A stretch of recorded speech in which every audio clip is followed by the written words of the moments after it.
ముఖ్యమంత్రి వర్యులు హనుమల రేవంత్ రెడ్డి గారు, ఆరోగ్య శాఖ మంత్రులు పెద్దలు దామోదర రాజనరసింహ గారికి, గౌరవ అసెంబ్లీ స్పీకర్ ప్రసాద్ గారు, చీఫ్ సెక్రటరీ శాంతి కుమార్ గారికి, సహచర మంత్రివర్యులకు, వేదిక పైన అధికారులకు, ముఖ్యంగా ఎన్నో రోజులుగా ఎదురు చూస్తున్న స్టాఫ్ నర్సులుగా ఈరోజు నియామక పత్రాలు అందజేస్తున్న మా చెల్లెళ్ళందరికీ కూడా శుభాకాంక్షలు తెలియజేసుకుంటూ,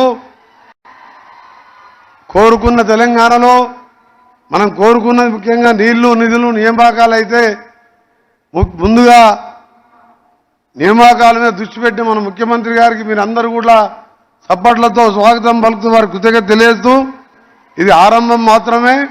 తప్పకుండా ఖాళీలన్నీ భర్తీ చేస్తూ ప్రభుత్వ ఉద్యోగాల భర్తీతో పాటు స్కిల్ డెవలప్మెంట్ సెంటర్లు కూడా ఏర్పాటు చేపించి ప్రతి ఒక్కరు కూడా పని కల్పించే విధంగా చేస్తామని మా మేనిఫెస్టోలో పెట్టడంతో పాటు మన ముఖ్యమంత్రి గారు కూడా దాని మీద ఇప్పటికే స్కిల్ డెవలప్మెంట్ యూనివర్సిటీ కానివ్వండి అన్ని రకాలుగా ఆలోచిస్తూ మీ సేవలతో పాటు పేదవారికి 6 గ్యారంటీల్లో ఒకటైన పేదవారికి ఆరోగ్యశ్రీని 5 లక్షలకి వెళ్ళి 10 లక్షలను పెంచడం, నిజంగా ఈరోజు అంతా కూడా ఇచ్చిన హామీలన్నీ అమలు పరుస్తూ మీరందరూ కూడా సాక్ష్యం మీరే.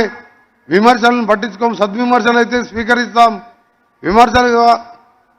విమర్శించాలని విమర్శించే వారిని కూడా పట్టించుకోకుండా తప్పకుండా మన ముఖ్యమంత్రి గారి నాయకత్వంలో మేమందరం టీం మెంబర్స్గా మీకు అండగా ఉంటామని తెలియజేసుకుంటూ, మీ అందరూ కూడా బెస్ట్ విషెస్ తెలియజేసుకుంటూ, మీ అందరూ కూడా పేదవారికి సేవ చేసే డాక్టర్లను దేవులుగా అయితే మీరు వాళ్ళకు అత్యంత ఆప్తులు దగ్గర ఉండి చూసుకునే వాళ్ళు మంచి పేరు తెచ్చుకోవాలని, పేదవారికి సేవ చేయాలని తెలియజేసుకుంటూ సెలవు తీసుకుంటున్నా. జై హింద్, జై తెలంగాణ. ధన్యవాదాలు సార్. ఇది క్రీడా ప్రాంగణం.